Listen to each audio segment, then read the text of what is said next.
Orang nggak percaya wali, orang yang meninggalkan sholat, orang yang meninggalkan zakat, waliyadzubillah, alamat meninggal dunia dalam keadaan su'ul khotimah.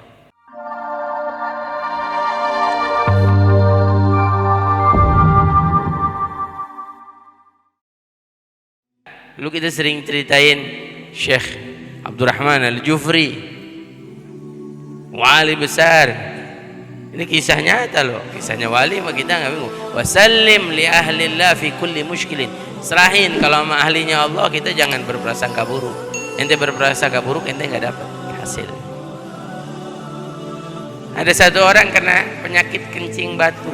Ini kisahnya di zaman Syekh Abu Bakar bin Sa'd. Datang ke Syekh Abu Bakar bin Sa'd, kata Syekh Abu Bakar bin Sa'd, ente mau diobatin, ente pergi ke Habib Abdurrahman Al-Jufri, murid saya. Datang ke situ, ada rumput, dia lagi bertani. Saya mau ketemu Habib Abdurrahman Al-Jufri. Saya Abdurrahman Al-Jufri. Ada apa katanya? Saya disuruh sama Syekh Abu Bakar bin Salim ke sini minta obat, saya kena penyakit kencing batu. Kata Habib Abdurrahman Al-Jufri, ente mau obat? Benar. Ente yakin? Ya. Ini rumput, makan. Wali, kalau mau wali makanya jangan sembarangan. Dimakan karena dia ingat pesan gurunya, kalau disuruh apa-apa makan dia.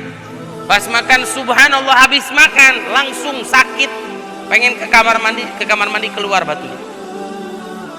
Kalau orang hebat, kalau kita malah ya suruh minum 100 gelas doa, nggak sembuh-sembuh, nggak yakin kitanya juga ya. Tapi dilihatin, ini kok Habib terus saja di sawah, udah rapi nih, udah sehat, udah sembuh, tapi nggak bersyukur juga. Ini orang ngomong di hatinya, ini masa Habib nggak sholat ya, nggak kelihatan Habib sholatnya. Tahu-tahu lagi bertani, kan dia ngomong dalam hati ya. Tahu-tahu lagi bertani, nengok, dia bilang gini, ente mau lihat anak sholat? Ente buka kamar itu. Pas dibuka kamar itu ada 7 Habibnya lagi sholat, bukan 1, 7. Ini kisah terkenal. 7 Habib Abdurrahman Al-Jufri lagi sholat.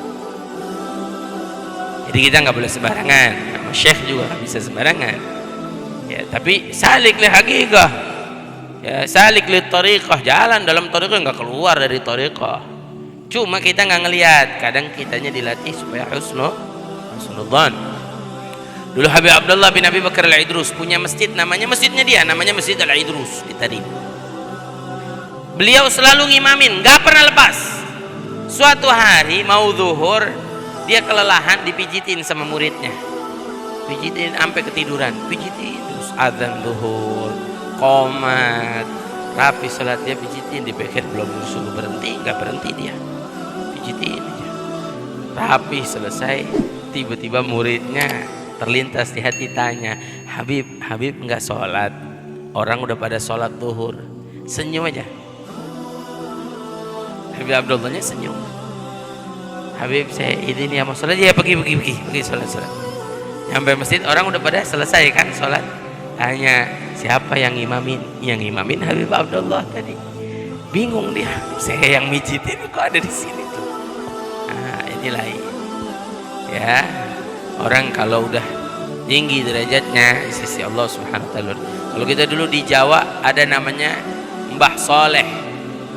Ada wali min auliya, tilmidnya, muridnya Sunan Ampel, tapi itu dari karamahnya Sunan Ampel. Antum kalau pergi ke Jawa Timur, ziarah Sunan Ampel, ada di belakang masjid itu ada 9 makam, itu 1 orang.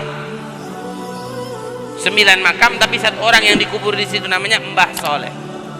Apa kerjanya Mbah Soleh ini? Tukang nyapuin masjidnya Sunan Ampel. Itu terkenal. Terserah percaya nggak percaya, ada wali min auliya. Kalau saya percaya, Habib Imam Al-Haddad dalam kitab lain menyebutkan, orang nggak percaya wali, orang yang meninggalkan sholat, orang yang meninggalkan zakat, waliyadzubillah, alamat meninggal dunia dalam keadaan su'ul khotimah. Ingkar sama para walinya Allah. Ala inna awliya Allah la khaufun alaihim wa lahum yahzanun. Ada para walinya Allah yang sebutkan. Mbah Soleh nih tukang sapu masjidnya Sunan Ampel, nyapui. Suatu hari meninggal dunia Mbah Soleh. Sunan Ampel terlintas dalam hati, setelah meninggal dunia masjid gak ada yang nyapuin. Kata Sunan Ampel, ya Allah, andai kau panjangkan umurnya nih, Mbah Soleh masih ada, pasti masjid ini bersih. Subhanallah, keluar masjid ada lagi nyapu. 2. meninggal lagi, begitu lagi Mbak, sampai 9. Pas ke 9 Sunan Ampelnya meninggal. Itu kalau Sunan Ampel nggak meninggal mungkin 12 atau 13 mungkin. Ya, orang kalau sudah seperti kita dulu waktu ada Habib Murtada bin Thahir, ingat nggak? Ada satu cerita tentang murid yang luar biasa sama gurunya. Padahal gurunya nggak benar. Cuma karena muridnya benar-benar sungguh-sungguh, dia belajar, mau belajar. Gurunya sering maksiat, gurunya minum minuman dan sengaja ngerjain sampai disuruh nyawa apa. Tapi dia benar-benar tulus sampai Allah angkat derajatnya, dikasih kemuliaan oleh Allah.